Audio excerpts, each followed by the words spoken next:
Sometimes I've noticed that some Buddhist teachers or lamas, when they speak about emptiness, which other words is selflessness,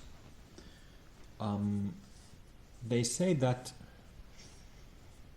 emptiness means the unfindability of the sense of self. Unfindability.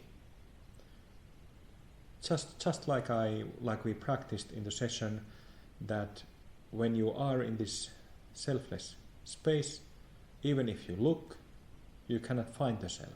That's unfindability of self. But in my experience, this is it sort of is, that's emptiness, but this technique, this instruction probably doesn't produce insight, awakening. Maybe it does, maybe it don't. But there are so many people like myself who have had this problem of not having the practicing like that, trying to find the self, but you can't find it until it comes up as an impulse sooner or later in some activity. So there it is again. But I already had the, I couldn't find it before, so how did it come up now? Are you getting my point? So so I kind of felt that I wanted to mention this because I've heard it very often said that emptiness is the unfindability of the self. Yes, it's kind of true, but it doesn't work as an instruction. It doesn't, you cannot, or people cannot use it directly in their practice. So this is one of the reasons why I feel that the two-part formula is excellent, because as also is tantric practice, because it brings up this self-based stuff. So you can meet it and have the insight, because the cause for having insight is the self-illusion is the cause of having insight. It's like a simple mathematics.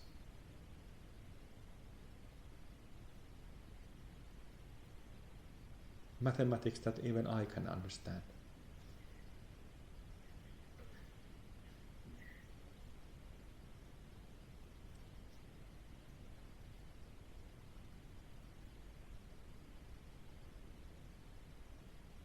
And of course, yes, I think people can have the insight, especially when continuing working with the unfindability of self. They can have the insight at some point, or the sense of subject self, it just wears off. You might not even notice it. It doesn't drop off like an apple drops from the tree all of a sudden, but it wears off. And this is of course good, but the reason I'm such a big fan of the two-part formula, because it's so concise, it's easy to understand, it's easy to apply, and it gives the fruit quickly. I think the shortest email guidance that I've done lasted 6 hours, 2 emails, and then like a continuous daily change of messages at longest has been I think 3 or 3.5 weeks, but it's still fast, getting anyone awakened in a few days or a week or 2 weeks, 3 weeks, anyone, not only those who have those who have practice history. It's usually more easy to work with people, dialogue with people who have prior meditation history.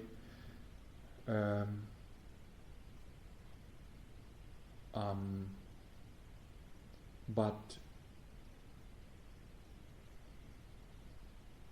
because it's so simple, the formula is so simple, anyone can use it and get awakened. Even though often people who don't have practice history, it requires a little bit more from the guide. Some more pointers, maybe some general, giving them some general context, some information, and so on. So, huge fan of the two-part formula here.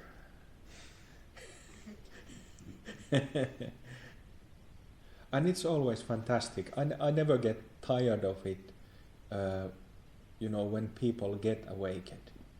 It's like a worst of drugs. Forget crystal meth or heroin. That's the best drug I know. I haven't tried heroin or crystal meth, but it gets you hooked.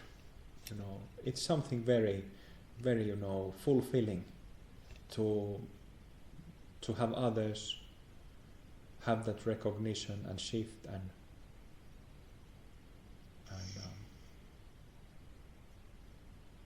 something very rewarding.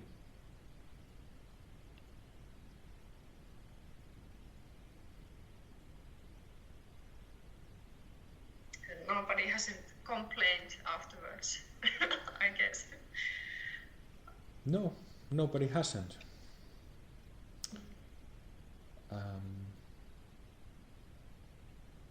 There has been complaints, but they never come from people who have actually done it. Yeah. Internet. Yes. Gone through it. Yes, So, who have done it and got awakened. They don't have. I never once received any emails or messages from people who did it and got awakened, who had something to complain. Never. But internet, people, yes, there has been many people who have a different kind of doubts or cynical cynicality about it, and yeah, it's like I feel that I wanted to, as you know, I wanted to I haven't kept any secrets, or I've stripped a lot of, I wanted to strip a lot of like mystical factors and whatever points of confusion and misunderstandings. I wanted to clarify a lot of that regarding awakening, as well as regarding other factors of the spiritual path. But I think that the reason why there is because I've gotten quite a bit of, on different meditation and dharma forums, quite a bit of comments that are uneducated, people who didn't really look into the matter and haven't had the insight themselves. I think that this negativity to or cynical expression towards this issue is mostly because of the age-old views or cultural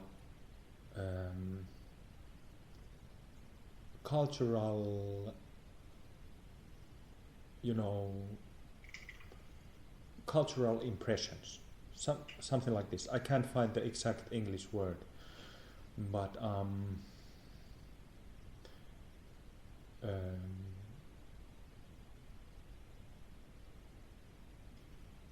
Conditioning? yes, cultural conditioning, that's right. But you know, what can you do? It's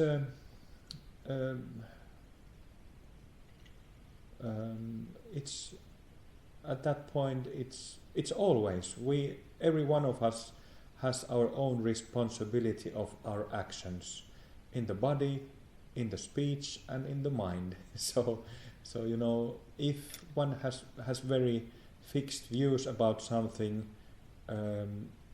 you're only responsible of it to yourself. You're only creating your own karma by doing that.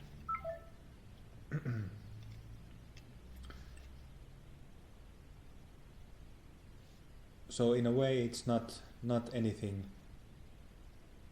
too serious, and it's fine. You know, always dharma teachings, mind training teachings, especially unorthodox ones, they always draw some attention from people who are not practically involved in it and are not pragmatically orientated. So let's see if we can. Rod disappeared. So. And some of those people have a lot invested in the theory of it that they have a hard time seeing another point of view. Yes, very much. Yes, it's quite hard to find a senior dharma practitioner who has maybe, like a senior would mean maybe 15, 20 or more years of practice and study background. What usually happens is that, of course, people should become specialists. They should know about things at that point. But what often also happens is the indoctrination. I don't know if that's the word. What was the word that Rod said? Conditioned. Yeah, maybe not indoctrination. Maybe it works in this sense, but becoming conditioned. It's not easy to find a senior Dharma practitioner who isn't conditioned. But fortunately, sometimes you can. You know, there are those people.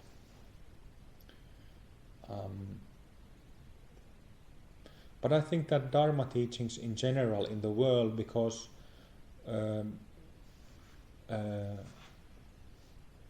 Dharma teachings are a new thing in the worldwide culture.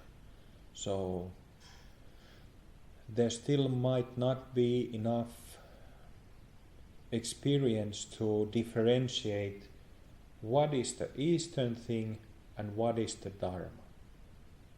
So people, when they have these two combined, they might not have enough experience and discrimination to see that, okay, this is actually cultural conditioning, you know, and this is